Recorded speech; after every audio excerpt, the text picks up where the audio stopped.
Ladies and gentlemen, guys, Maverick Fox here today, and I'm bringing you another video, more like a tutorial for how to create custom thumbnails with Paint.net, obviously. Today, I'm, of course, using Paint.net, and I'm going to teach you guys how to make pretty good thumbnails. Now, first, if you go into my effects, I have a bunch of things here that mostly I don't use, but there's going to be one thing that you can need to do. So you can just download the normal plugin, just the plugin by itself, or you can download the pack. I'd prefer downloading the pack, it's a lot easier, so if you guys want to get that, just go to Google and type in Paint.net pack plugin, I believe. Effects pack plugin, something like that. It will pop up apparently, eventually, and stuff like that. You'll find it easily. It's at like the very top of the page. But let's get into it, guys. Now, I know I'm a very fast talker. It's because I get nervous. That's why. So I'm going to try to slow it down a bit. I just don't want the video to be too long, pretty much, and I'm trying not to stall or anything like that. But let's get into the video. Now, first, as you can see, we want this thumbnail to be a good quality. So you should put it at 1280 to 700. Not 7,700, and you should put it at pixels and inches, and it should be 96.000 as your resolution, pretty much. So you can just press OK, and then there's that. I'm gonna zoom out quickly. Now, before you put in your background, you need to get rid of this. You need your background to be transparent, so just cut that out. As you can see, you have the checkered board here, which makes it transparent. So you need that. Then you can go to Google Images and grab whatever you want. I'm going to pick this thumbnail right here, or this background. So you can just, where's copy image? Copy image, and then you can just go into Paint.net. Now you can't just right click, as you can see, so the thing you need to do is you need to hold Shift, Control, and V, obviously, which will paste it in, and you're going to keep canvas size. So you're just going to expand this out, obviously. Expand it out. So there you go, you have your background. Now you want to get to the text. So the thing you're going to do is you're going to want to go up, add another layer. You're going to want to press text. Now, if you guys want to get different text, go to defont.com, and they have a bunch of different things. So you can go to defont.com, which I've already been on a few times, and you can see you have a bunch of different text that you can download from like cartoon, comic, groovy, old school, stuff like that. Pretty unique. So we're going to minimize out of that. So for my tutorial, I'm going to use the impact pretty much, and we're going to make this like really big. You want this to be the biggest thing on your screen, or on your thumbnail. So you want it to be tutorial, and I'm going to make this, I'm going to keep it black for now, but I'm going to make my secondary color blue, and you'll see why. So apparently there's like your 192 pretty much. Well, that's how big the font's gonna be, and you want tutorial to be the biggest thing, so you want tutorial on the front of your thing, and I'd probably prefer making this 216 instead, so there's that. Maybe even bigger, actually, like 288. Make tutorial, so there you go. You have tutorial right there, which we're gonna definitely make smaller, because I need room to put stuff.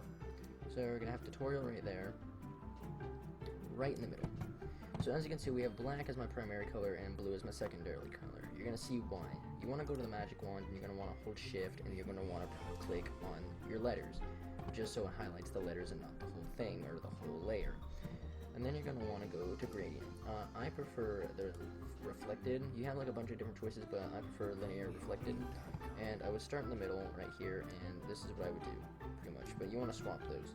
Swap those out, which makes it look pretty cool, but I don't think I want to use black, so I'm gonna go with like, maybe, what's something that would go with blue?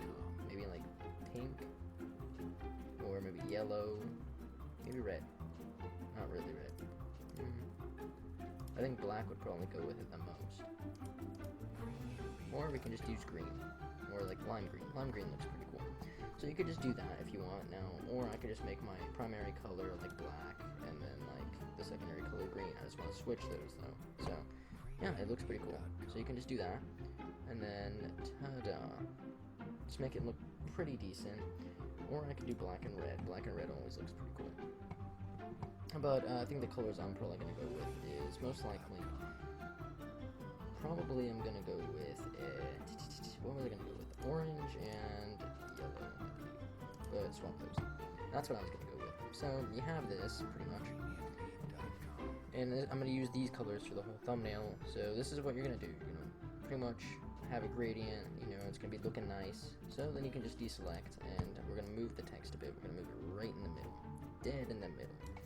So when you're done with that, pretty much you just want to you don't want to highlight, my bad. You just want to go to effects since you're already on the layer, and you want to go to object.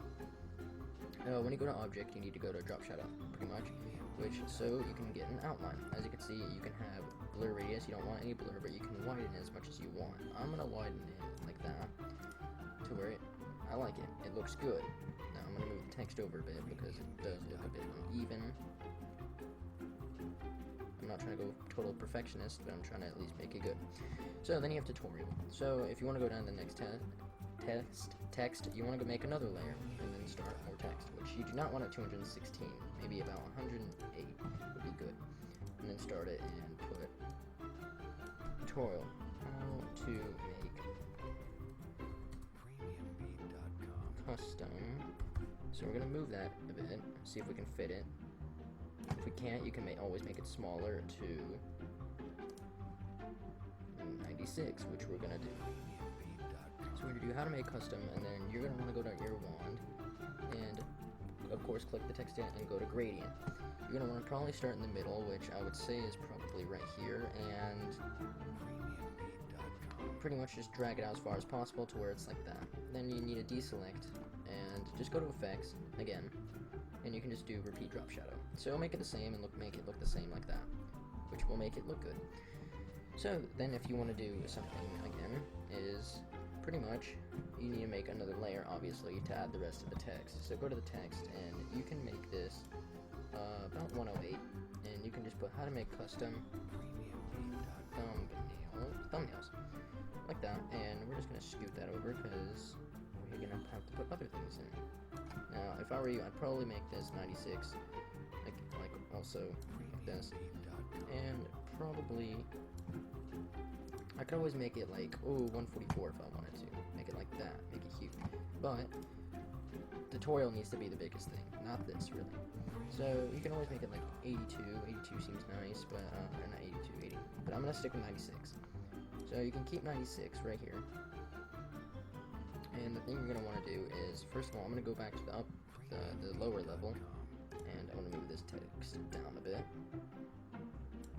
and then go down to the lower level again and move.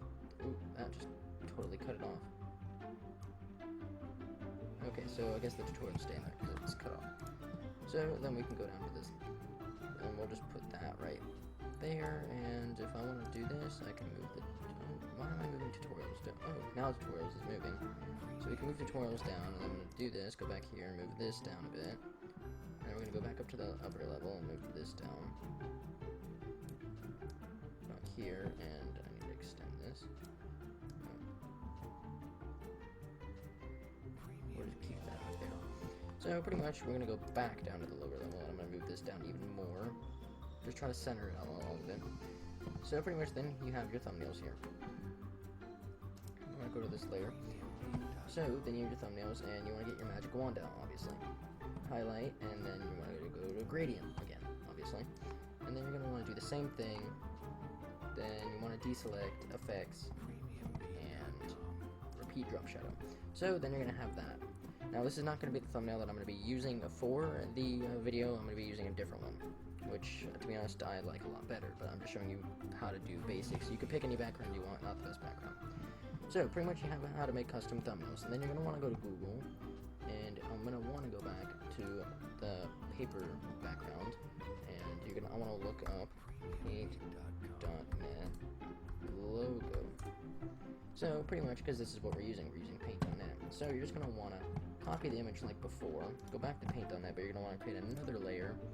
You're going to want to click on this again and put Shift-Control-V, and of course, bam, it pops in. So you're going to want to bring it down here and make it the size you want, of course. And the thing we're going to do is you grab your wand and just click on the white part. Don't hold shift, click right here or anywhere, but just not here. So just do that, click, and it's not going to get the inner parts or anything like that, and then you just cut it like that. So then you can do that, just cut that separately, and then that, and then that. So pretty much that's how you make custom thumbnails, and then you can just align this just the way you want. How to make custom thumbnails paint on that. I didn't put with, but you know, you should put with paint on that, obviously. So that's pretty much how you make thumbnails. I hope you guys enjoyed the video. If you did, please hit that like button and subscribe. If you guys want to follow me on Twitter and like my Facebook fan page, pretty much where I will also be on Facebook and Twitter now. I expanded, and Instagram will be coming soon when face reveal comes. Whenever, not sure.